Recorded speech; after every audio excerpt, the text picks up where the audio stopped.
So welcome everyone. As we were saying, hopefully everyone had an absolutely fabulous and safe Thanksgiving. I love that they're now saying that you shouldn't get tested quite yet because it might, you should wait a couple more days before you go get tested to see if you really did have a safe Thanksgiving. But what are they going to say tomorrow? Something totally different, right? And so it's like, okay, whatever. But yeah, hopefully everybody had a great time as best as we could.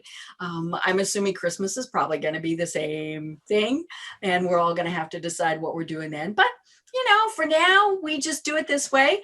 Did anybody do Zoom for Thanksgiving?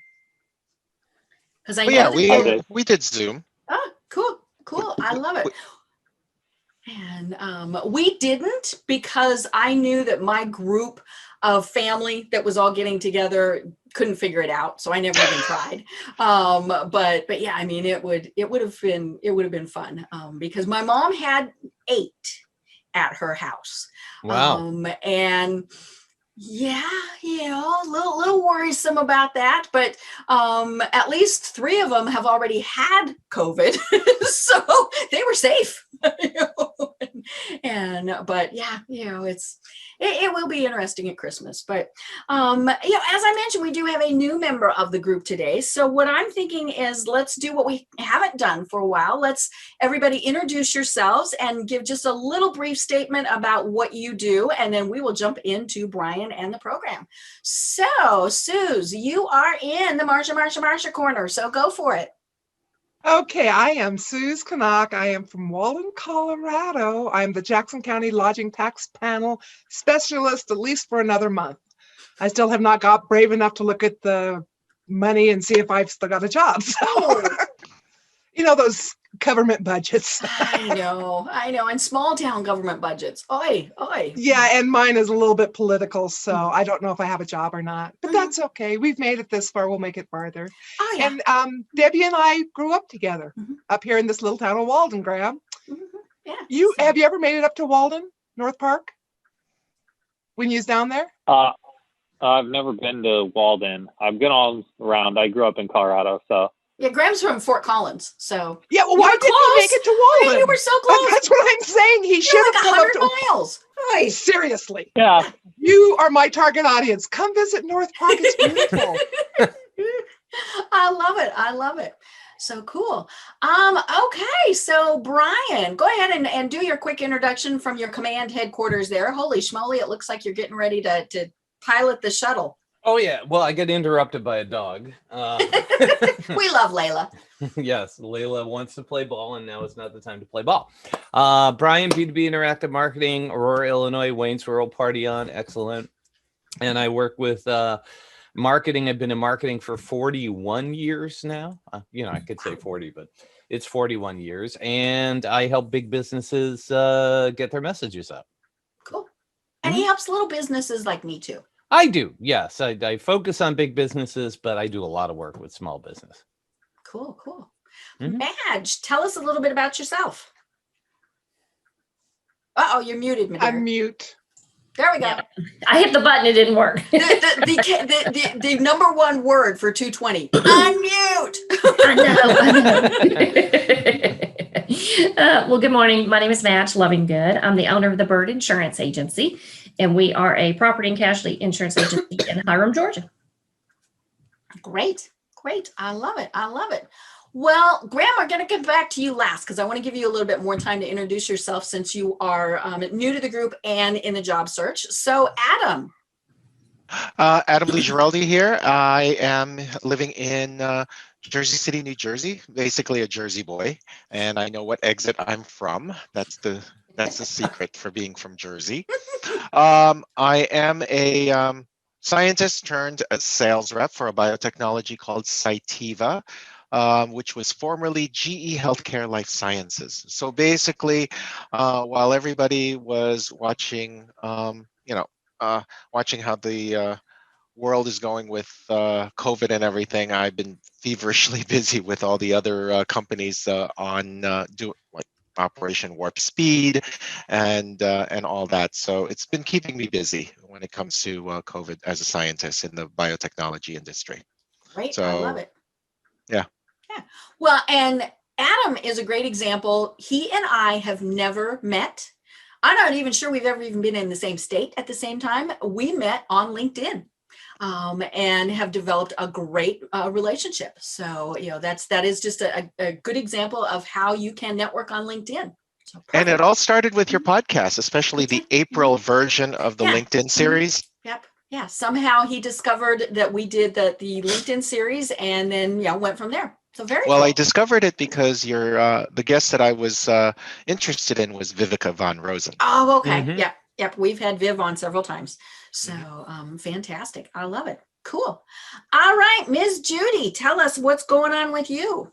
Well, good morning. It's Judy Taylor. I live outside the hotbed of Washington, D.C., which I stay away from most times,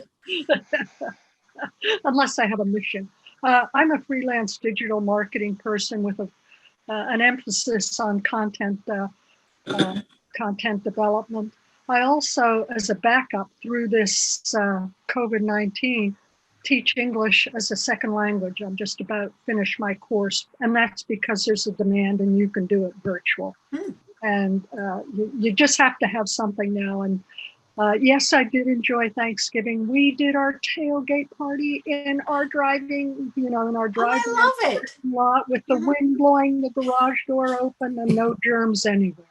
Cool. I love it. I love it. Yeah, when you got grandkids, it's really hard to not want to be with them for holidays. Yes, and there's a lot of people in that age group who have grandkids, and that's their number one issue is loneliness. Yeah. Because it is a risk. You calculate your risk. Yeah. Oh yeah. Yeah. So cool. All right, Graham, tell us a little bit about yourself. Hi, my name's Graham Parkinson. I grew up in Fort Collins, Colorado.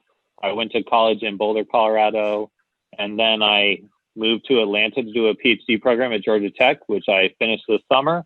I got involved with Forever Buffs Atlanta, which is the alumni chapter in Atlanta for the University of Colorado. And when Deb moved to Atlanta, we got connected through that. And some of the time it seems like we're the only people that are showing up to any of the events. But, if there's the 2, 3 of us, 4 of us or something, we're still happy to put it on. And you can't be surprised at who will show up if you don't host the event. And so my grad degree was in material science and engineering. And so I'm trying to find the right kind of position where I could do open innovation or kind of work between research and development and product engineering at the right industrial type of situation.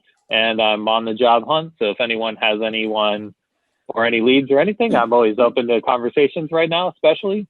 And so that's a little bit about me. I'm currently living in Cincinnati right now since I have a girlfriend who lives here. And so just spending an extended vacation here since don't really have anywhere else. And it's not the best time to travel and don't really want to be traveling around and seeing my parents and other people that are, older and more at risk. And so when I was having a Zoom call with Deb on Saturday before the football game. Yes, we've been Zoom tailgating. Yeah, we have basically, and we continue them sometimes into the football games. And the other weekend we were on for several hours, but she mentioned, she said, oh, well, I have this networking group and you should stop by on Tuesday. And so here I am, and glad to meet you guys and looking forward to presentation today too. It sounds like I could hopefully use this in my next career move. Great. I have 2 questions. Number one, first question is, when you tailgate, what is your beverage of choice with Deb? Well, I usually try to, if I can get a beer from Boulder. So I had Avery beer the other weekend. That was, my go-to for that tailgate. But we actually, this weekend, I drank this Rheingeist beer, which is from Cincinnati, that Deb and Tom both really liked when they came through Cincinnati previously. So it was that was kind of just a little homage to them, since that's, just less than a mile down the road from where I am. So, Okay. but try to get a taste of Colorado when we're tailgating for a Colorado event. Yeah. And the second question is, do you guys eat buffalo wings during the Buffaloes game? Because that just sounds cannibalistic. No buffalo wings. But and it's funny, these tailgates Right. they're actually a great example of how you can do things, during COVID, and we're officially the Forever Buffs in Atlanta chapter. But CU has been arranging for former players to join our tailgating, and it's been fun to be chatting with some of these folks, and just, I mean, they're fun guys, and we've had 3 now who've participated. I don't know who we'll have this week, but yeah, it's just fun, and it's a great way for people to still be connected during this time, and because we would normally be in a bar down here, but it's great that we're doing this, and fun that we're, because it's on Zoom, we can have people all over everywhere that join us. That is cool. Yeah, Graham, I think you and Adam definitely should chat. And so I see that Adam put his LinkedIn link.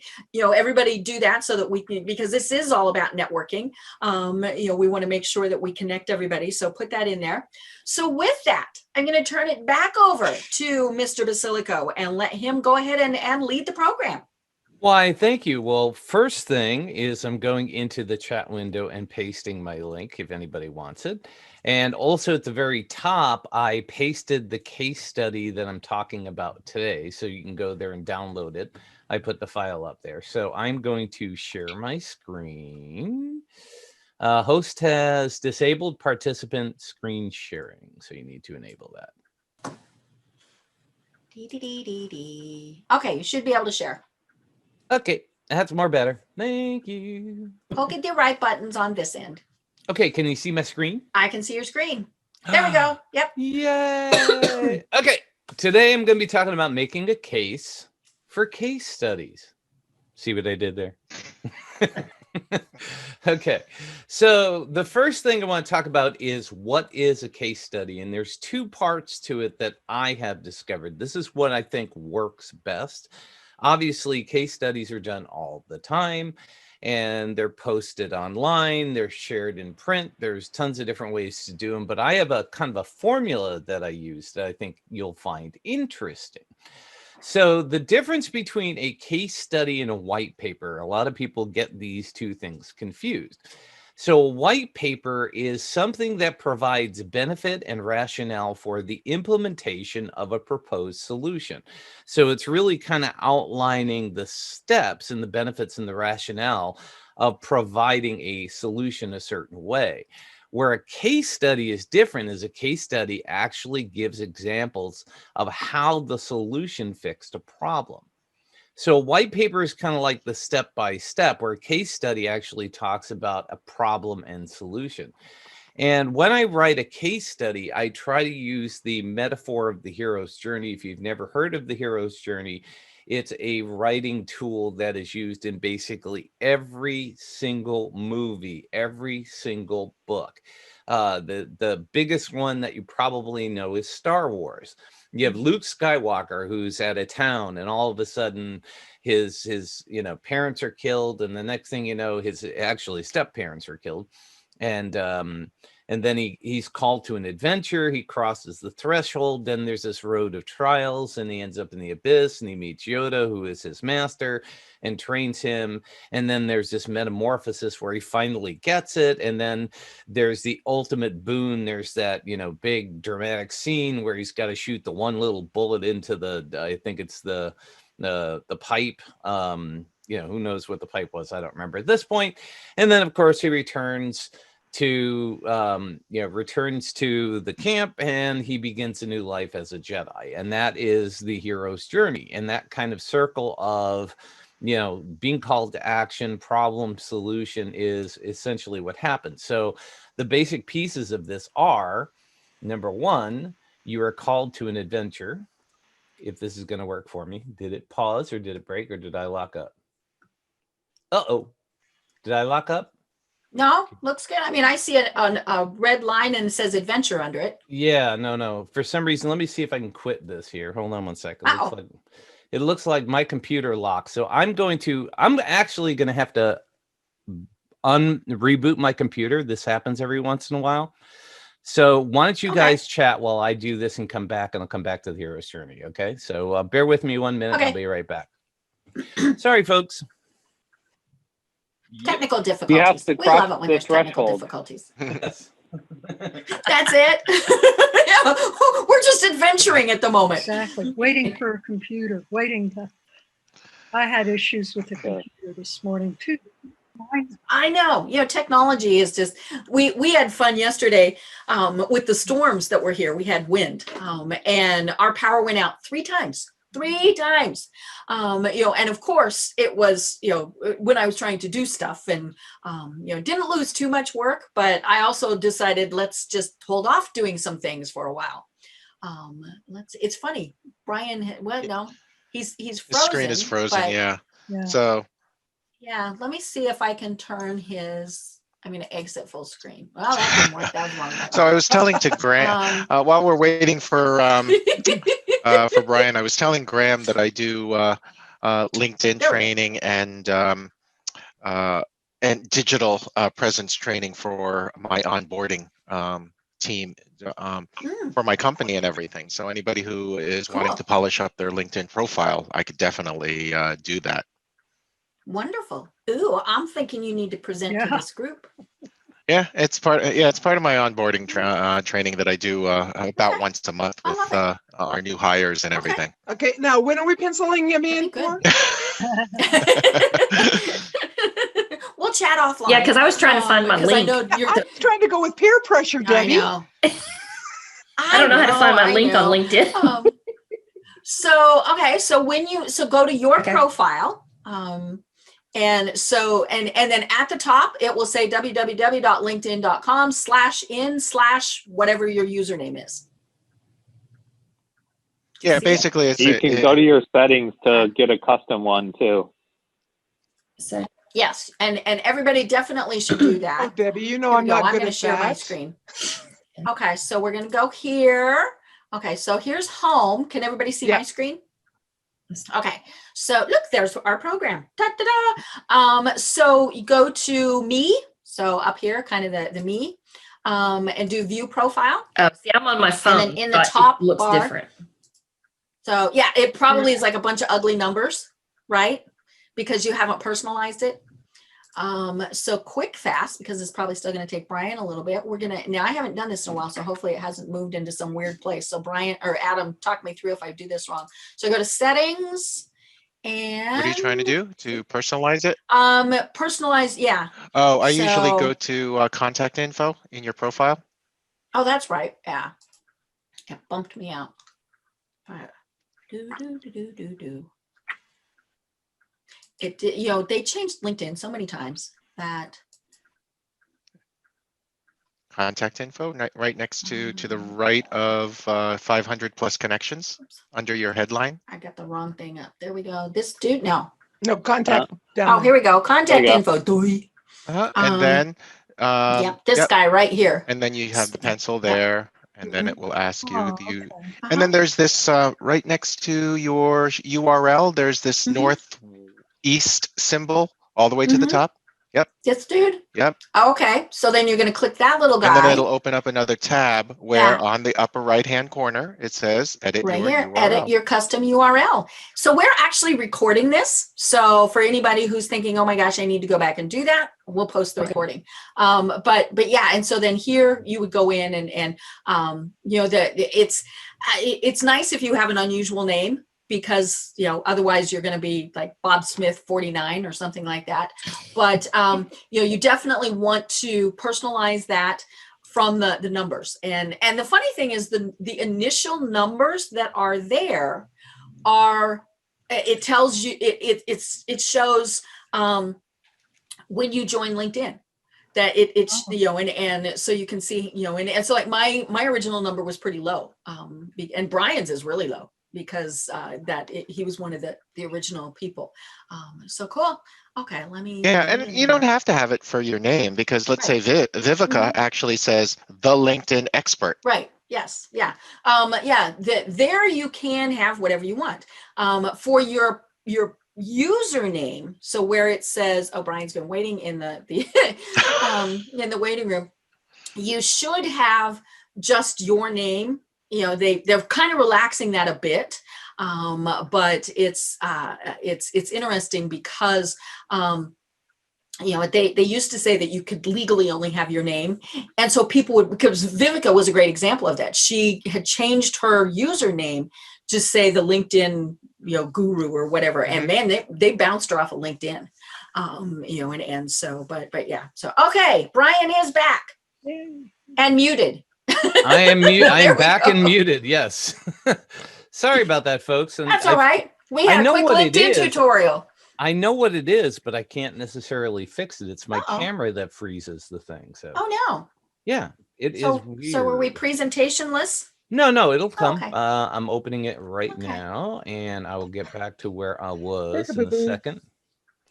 And so let me share my screen. And let me get that. I've had that same problem with when I give presentations, my camera freezes it. So I do the presentation on my computer, and then I do the video on my phone, so that inevitably, if one freezes, I have the other one up. You got the joint thing going on? That's a good idea. That's what I've been doing for job interviews, because I'm, you know, nervous that I'm going to get booted off and then have to go through that awkwardness of calling back in. And so it happened on one of them, and so they were like, "You're pretty understanding, but you know, little tip for other people if they have job interviews: you can be on twice."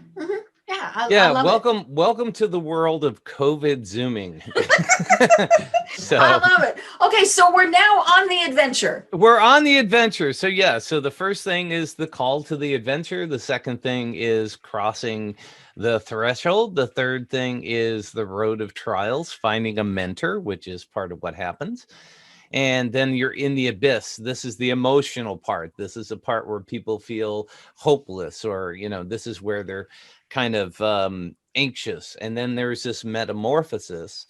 And then we get that new normal. So using that theory and using that storyline throughout this case study really helps bring the problem into focus, and then gives us the ability to show the solution. So that's really what it's built upon, is showing the problem, defining the problem, creating that emotional connection, and then giving the solution. So why do we want to use case studies? And that is to help people and prospects envision their success. You want them to feel like they can be successful at something that hasn't been working for them. And speaking of Zoom, we've all kind of turned into Zoombies. So a lot of these meetings, you know, people are doing things like muting their camera, getting coffee, letting the dog out. You know, Adam's probably going to the bathroom. I'm just picking on him because he's not there. And, you know, so you got all those things going on. And so doing a case study, you know, we're not doing these in-person meetings as much, where people are not paying as much attention, and they just don't have the patience. So what a case study does is helps us connect the dots to real world problems. And the real world problem should be, when you're writing a case study, who is your perfect avatar? What is your product and service, and how does it work with them? And how do you help them envision success?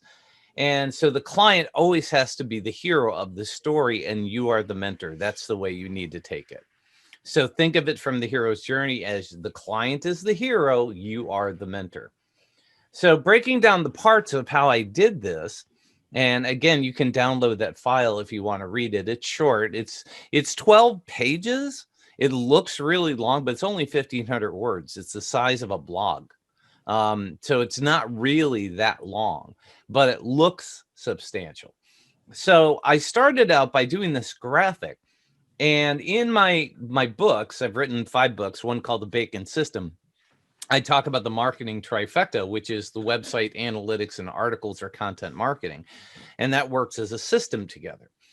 But one of the things that the companies that I work with, since we're talking about LinkedIn, is they're missing the ability to get people to utilize that content within their business and share it so that it amplifies the content. So what I wanted to show through this whole thing is how leveraging LinkedIn by amplifying profiles and correcting them, by making better quality connections, because all of us know that, we get a connection request with somebody from India, which, no offense for anybody from India, but 9 times out of 10, they're there to sell you services because you have a website. And then what you want to do is attract people to to have a conversation with you. So that's essentially what this graphic was designed to do, is say, okay, I'm bridging the gap between marketing and sales, and it shows my book. And I wanted to show how, the marketing trifecta works in concert with posting and contacts on LinkedIn.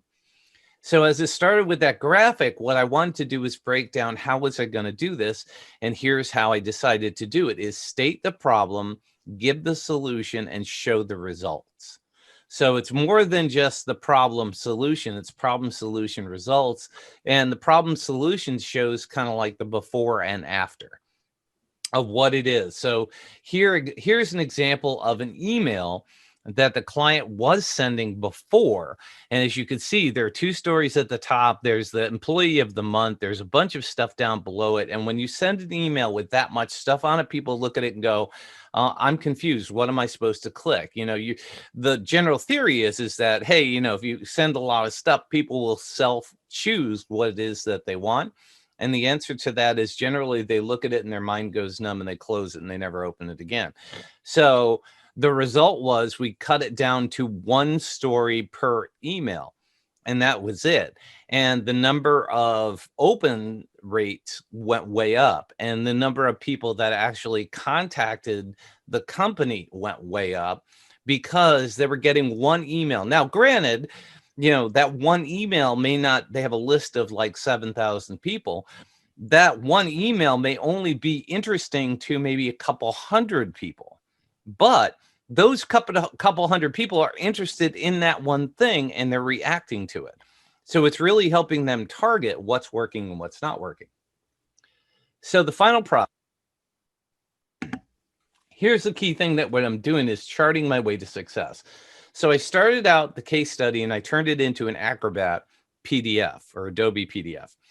And it's compressed and small and shareable. And that was the key thing that I wanted to do with this. So again, what I did is I wanted to get attention. So the graphic emotional teaser, that's essentially what it was, is to tie the emotion with the graphic into that teaser, what's going on. And that was the first part of it. And this is a true story. This is what the customer said to me when they hired me, is like, what am I getting for all this money I'm spending? And so I defined the problem. I talked about the expectation. I went through discovery, and then I kind of figured out what the problems were and then presented to them some solutions. And then we went step by step through all of that stuff. So there's that graphical emotional teaser that actually lays out, here is the solution to the problem, so that it all ties together and makes sense. So then I went through every single one of those, like the website. So you could see I put the star in the corner, which was on that graphic, and used that and tied it back to it. And I go through the problem, the solution, and the results. And the results being is that the website time increased 50%, and time on the website. So hits to the website went up 50%, time on the website went up 25%, led to noticeable and measurable increased sales. And that's because more people were finding what they wanted. So I was able to lay that out. The other thing that I want to add is that charts, graphics, anything that you can do, infographics, always add visual proof. So the more that you can take data and give real numbers, and don't fake them. One of the worst things that you could do is say, we increased by 933%. No, you want to use numbers that sound realistic. But this is 100% realistic. This was what LinkedIn looked like in 2018 before we started. And then it went to 2019 and really skyrocketed the amount of LinkedIn engagement from LinkedIn to their website. Then in 2020, it went down. Well, why did it go down? Well, the reason is because COVID. Less people who were buying things. I mean, they had a lot of companies they were working with go bankrupt. And so, you want to show realistic data. So even though Facebook went up a little bit because more people were spending time on it, LinkedIn went down. But that doesn't necessarily mean that they had less quality traffic. It just means less traffic. So, be realistic in that. And then finally, you want to make sure that you give the proof. So what I did is I tied in that graphic. And what I did is laid out the system, and I wanted to excite them about the results. So anybody that's reading this. So I talked about solution part 1, solution part 2, solution part 3 of how I use LinkedIn to help them actually increase and improve the amount of traffic that they were getting to their website. And at the very end of it, I put a bottom line, and I literally put a line with an arrow to say, this is the bottom line. It increased profits. Although the cost of marketing was the same and less, sales have significantly increased. So, are they spending the same amount of money? Yes. But are they getting a better return on that investment? Is it measurable? Absolutely. And that's the biggest problem, because they were not aware of what they were getting for the money they were spending. But now they can actually tie it back to the bottom line and the sales process. So you can go through and read all of those parts. But the bottom line with this piece is you have to make sure that you're putting in there the WIFM. What's in it for them? Why would they want to read this? What are they going to get out of it? And also the fear of missing out. Am I doing things wrong? Is there something I could learn? Is there a better way of doing things than I'm doing it now? And the last piece, as I said, is excite the results. I don't want to make anybody believe that this is easy, because it's not. It's not an easy button. I have one of those. It's sitting right here on my desk, and I just hit it, and that was easy. That's what everybody wants. But in reality, especially in the B2B world, there is no easy solution. It's usually complex, because the problems are complex and what you're selling is complex. So you have to make it attainable, but not make it sound like, hey, if you just, snap your fingers, you're all of a sudden going to make $1 million. So the bottom line with all of this is, once I finished it, I wanted to get it here, there, and everywhere. I wanted to make this a marketing cornerstone for my business. And so far, it has worked exceptionally well. So not only did I do a blog and a podcast about making how to make a case study, but I also put on each one of those, hey, click here to get the case study, so that they could actually see it. So there's a blog that has a link to say, get the case study. This is what it looks like. And so as people are learning about this, they're going to read the case study, and people have been downloading it from both my main website and my podcast. The next thing is I turned it into a shareable PDF, and I added it to my featured content on my LinkedIn profile, so people can get it there. I also created an article in LinkedIn with that, the same thing. That blog I turned into an article, and again, I put that link in there with that clickable, downloadable link to the PDF in there.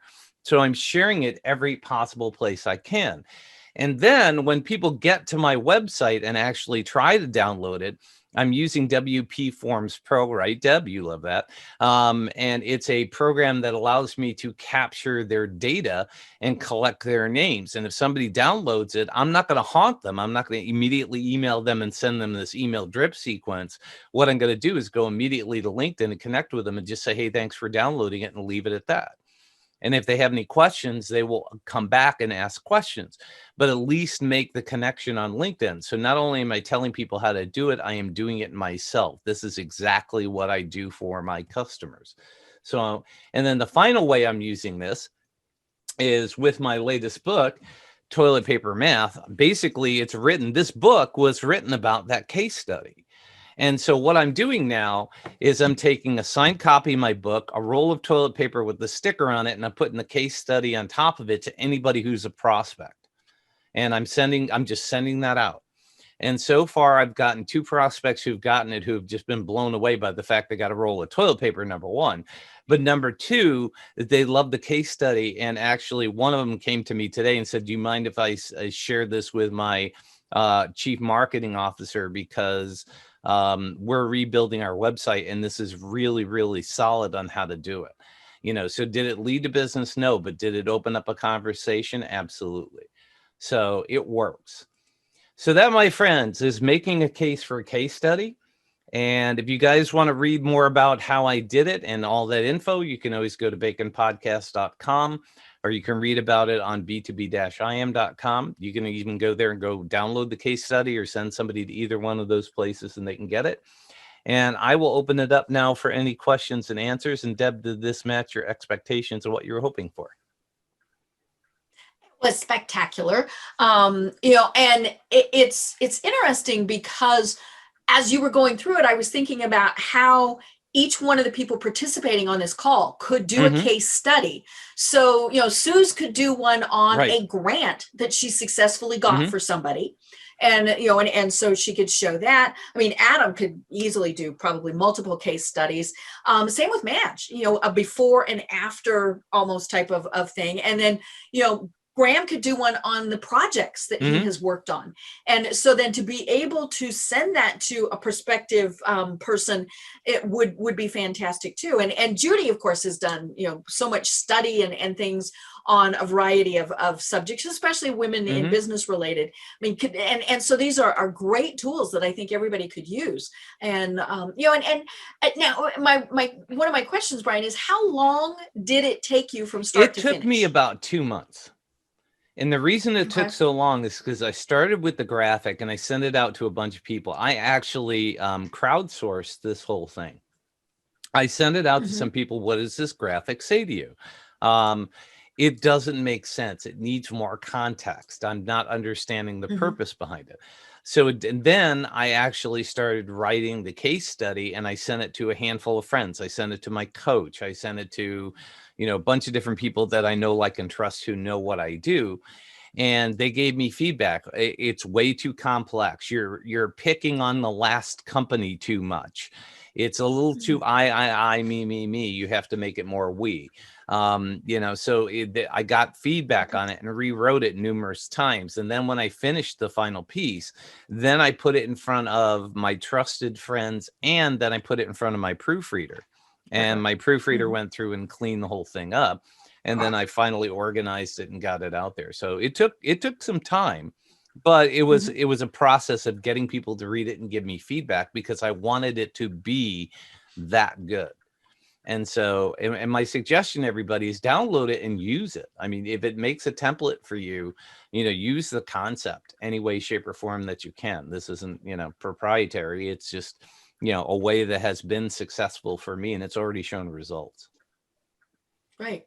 And it's a great tool to give to prospective clients or current clients, to show, things that are going on. When I worked for the PR firm, we did white papers, and did quite a few of those. And the cool thing about those was we could get them published in industry publications. Right. But the case study, I mean, it's just fantastic because so many times people really do have well, how does this work for me type of thought process. And so when you show them, this is how it worked for X person, X organization, X company, then they can put themselves in those shoes and go, oh, well, this, it's not exactly the same probably, but it really is a good thing for them to be able to see. Right. And part of that process too is I did the case study it was kind of a merge of a handful of companies, but it was really based on one current customer. And so I sent them the case study and I said to them, A, is anything in here untrue or you feel is like exaggerated? And B, am I revealing anything proprietary that you would not want me to share? And they came back and said, no, everything's great. Right. But that does bring up an important point is, since we are using real people, real companies, even if you're changing the names to protect the innocent, be very careful, just to make sure that you have permission. Yeah. So everybody, I wanted to mention, Adam put a great comment that the featured section, you mentioned that you put it in your featured section in LinkedIn. Almost nobody does that. Yeah. So when you do, it stands out. So it's just a great place to be able to put examples of anything and everything that you want in LinkedIn. Right. Deb, And in addition, Brian, is like when I put something in the featured section, let's say a PDF, a white paper and everything, I actually also do, our company has a tracker called Showpad, and therefore I find out where the IP addresses are coming from. Are they coming from New York State, which is my territory, or are they coming in UScan? Are they coming from Europe? And I'm finding out I'm reaching from all over the world, all these scientists downloading this white paper. Yep. Ooh, I like that. And that's one thing about WP Forms on the website is it does give you there's a location on there too. So it finds their IP address and tells you where they're downloading it from too. So you have that as well. Great. Who has more questions about this? Just a quick one for Brian. Sure. Would you recommend getting it in writing from someone that you may use their material? You know, freelance writers have done that for years. I don't know how important it is, or I can't say it would hurt, but I don't necessarily think, as long as you get a verbal commitment from somebody, it's the bottom line is, in today's world, getting things in writing. I'm one of those kind of people that believe that if somebody's going to sue you, it's just going to make the lawyers rich. So, getting a verbal commitment from somebody and just saying, hey, in good faith, I want you to read this. If you hate it and don't want me to publish it, I won't. That's fine. As long as they're aware of it, I don't think they're going to come back and bite you. But if you want to get it in writing, I don't think there's anything wrong with that. Mm-hmm. It's up to you, your comfort level. Well, and you don't want to be publishing icky stuff that they don't want out there. Obviously there was a problem and a solution. So, they had issues to start with, but it's great to be able to show that there was a good solution. But on the same thing, you're not going to do it if you can't be showing, hey, there's a good outcome. Right. And, when I first wrote it, I had a little bit too much of bashing the other company that was doing things. I mean, let me tell you guys some of the stuff I had to remove. The company that used to work with them, number one, had no search capability on a website with 200 plus pages. So you couldn't search for anything. Okay. That was number one. Number two, they have a direct competitor literally 20 miles from their office. And the company that worked with them used the exact same formatted website for the competition 20 miles away as they did for them. We used to do that on purpose when we were programming websites. Mm-hmm, yeah. But I mean, you've got competitors with the same website, with the same parts, and it looked the same, it smelled the same. But the funny thing is that after I put the search on this one, the other company added it on the other one. Oh, of course they did. They were monitoring it. Exactly. Yeah. Yeah. You need to figure out a way to differentiate yourself somehow. Right. And this is a great presentation, Brian, because it really, for me, it puts more structure into my sales process, but also it's back to basics for me, just because I see a lot of my colleagues, they're always putting our product as the solution provider and as opposed to putting the customer. So yeah, because for me in biotechnology world, the customer is the hero for finding the antibodies for those vaccines, not our products. Right. Exactly. Right. Yes. And you just happen to be able to help guide them through the process to do it better. Correct. The question that I do have is, let's say my main competitor is, very similar, but they are much less expensive. So therefore, I always try to position it where, good, cheap, and fast. You really, if you want cheap, you can't necessarily have cheap, or you can't have good or fast. Right. Or one of those things. But sometimes, some people just they're bedazzled by this much lower price. Right. Well, if they're price driven, there's nothing you can do. But, the bottom line is not everybody can be Walmart. So what is the value that you add for that additional price? I mean, the thing that I add is, there are no marketing companies out there. A lot of my competition in this area are people that are starting marketing companies 3 years ago who used to sell financial advice. They're good salespeople, but they don't understand the technology. And the key thing is that I just did a blog post on, and you might want to read it, and it's a podcast too. I haven't put the blog up, but I put the podcast. And Deb, if you make it to the mastermind later today, you'll hear about it. I said, now is the time to market your ass off. And ASS is an acronym for awareness, system, and strategy. And so it's about, creating the kind of things that you need to do now to get in front of your potential clients, so that when 2021 hits and things start to open up, that you're the person that becomes top of mind. And what happens at this time of year is people tend to scale back. Number one, they've run out of money. Number two, they've lost too much money, and they're very conscious on what they're spending. Or C, they're in, basically planning mode and not doing anything. And that is absolutely the wrong thing to do right now. You should be marketing your ass off, your awareness system strategy. Right, Yeah. Suze? Yep, I've been sending out all sorts of things. I Just knew sent you out would. a 3-day ice fishing trip. Y'all want to come up here and go ice fishing? There's a lot of people that probably do. Oh That's yeah. right. Oh yeah. I do. I'd be glad to go.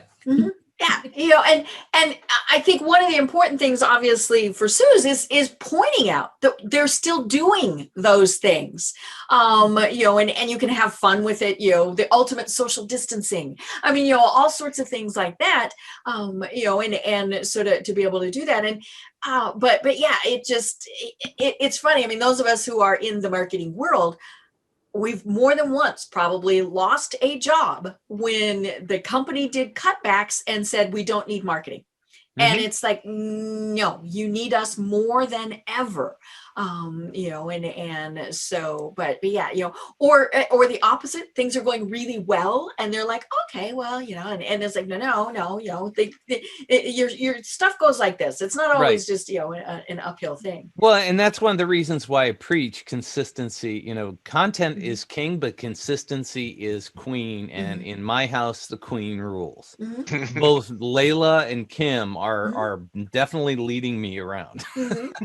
So, the dog and the wife, and both, but that's really uber important. And that's what a lot of companies miss, is that consistency. And the other thing that I've done too, and Adam, you may have noticed this, is I'm taking the same baconisms that I put up on LinkedIn, and I'm now using bridging the gap between marketing and sales background. I took the same background to the case study and are repurposing the same statements with that, and have a link down at the bottom and try to drive traffic to that. So I'm taking the same content, put a different spin on it, and putting it up on LinkedIn. It looks brand new. And what's funny is that I am getting more traffic on this than I was on the Bacon Podcast version of it. Yeah, another thing that I learned that you confirmed is I was taking a mini MBA online course that my company sent me to, and you basically learn where to play, and you have to actually also decide where not to play. Right. And I actually have been telling my managers, it's like, do we really want to win this at any cost? Where to the point where we're devaluating our product and our services. Right. Yeah, desperation is never a good place to be operating from. No. Right. So I ended up, let's say this one customer, he kept on hammering me on price. I walked away 4 times, and then now he's coming back to me. Right. So it's like I called his bluff. Right. And that's what you have to do. And I get that all the time. People come to me and say, I tell them that, it's X amount of dollars a month. And I suggest that you do it for 3 months because it takes that long to get the system to work. After that 3 months, you can decide if you want to continue or not. And more than likely they stick with it. But a lot of times people will come to me, hey, if we pay you the 3 months up front, will you give us a discount? And the answer to that is no, my time is not negotiable. It's not. And if no matter what whether you pay me up front, the money isn't a value to me. It's not something that I value because I don't need, a big chunk of change in my pocket right now. Right. What I need is the consistency of knowing that, hey, after the first month, if I suck or you suck, no offense to the client, but it does happen. After the first month, if you do not do anything I tell you to do, I will fire you. Because I will not be successful in months 2 and 3. Right. And I tell them that up front. I say, if we're not clicking by the end of that first month, I will stop working with you because this is not a spectator sport. This is a participation sport. You have to be involved. And if you don't want to be involved, there are a lot of other people that will take your money. Well, and I learned, when I was first setting up my business that, if I discounted my rate, now there are times I discount. I mean, a nonprofit will get a discount. Yeah, There's a variety of times, but you don't tell people that. But if, the second you discount something, then they're going to expect it on future things. Right. Salary negotiation, Graham's, been going through some of this. I mean, that's one of those things, where they, well, will you take a little bit less? I mean, sometimes you have to decide, and I've been known back when I was, actually, going out, if they really were firm on, okay, this is, where you're here, we're here, then I would negotiate something else. Okay, I want 2 extra vacation days or something to kind of make up that difference. But but yeah, and it's really hard when you're first starting out in a business, because you're thinking you have to charge less because you're new. No, you don't. You don't have to charge less because you're new. And more importantly, people don't need to know that you're new. Right. That's the key to that. Yeah, it was 20 years ago when I started, and I was 20 years into my career. Mhm. So, when I started back then, I was new, but I Mhm. was 20 years into doing what I did. Right. And yeah, and we all have other experience things that tie into what we do. I mean, Graham just graduated from college, but he has done a boatload of research work and all sorts of things. I tell people, really look at, especially when you're working on your LinkedIn profiles, your volunteer stuff. What Yep. are things that tie in there that can be a business asset, like on Forever Buffs. I mean, we manage meetings, we coordinate events. I mean, all of those things that we all think, we're just volunteering. I knew somebody one time who worked for the same physician doing their insurance billing. She worked for him for 20 some years. He retired and she was out of work. And so her resume was like this long. But she started a charter school. She was the head of PTA. I mean, all of these other things that showed so much additional value. And because of that, she was able to increase what she was asking for. Right. And the one last thing that I want to say is that through all of this, continued learning yourself is uber important. And last night I had the honor of actually teaching a master's class at Purdue University Ooh. on global communications. And the beauty is I got to talk to these kids in their 20s and hear from them what they're seeing, and then explain to them, from my perspective, what I know. And what I did, even though I had no idea what I was going to say when I walked in, was basically solidify everything they had learned in their books, but taught them in a different way. Right. And then they solidified for me that the things that I was teaching, the things that I was doing, was on the right track for today. I love it. Well, do we have any final questions? Because we are right at time. Obviously, everybody make sure you connect offline. I will print the chat so that I've got all of this, and we'll post it on our Facebook group. Graham, you're not on Facebook, but if you want a copy of the recording, let me know, and I'll make sure that you get it. But you're on LinkedIn, so you can always get it from there. I haven't been posting it on LinkedIn. Maybe I should be. Why not? I don't know why not. Silly me. I should be, because I can easily convert it to a video that I could post there. Sure. Cool. Okay. Anybody else have any final thoughts or questions? Great. Thank you for the opportunity to present. Yeah, That's great. I'm going to go ahead and stop the recording, and then we can keep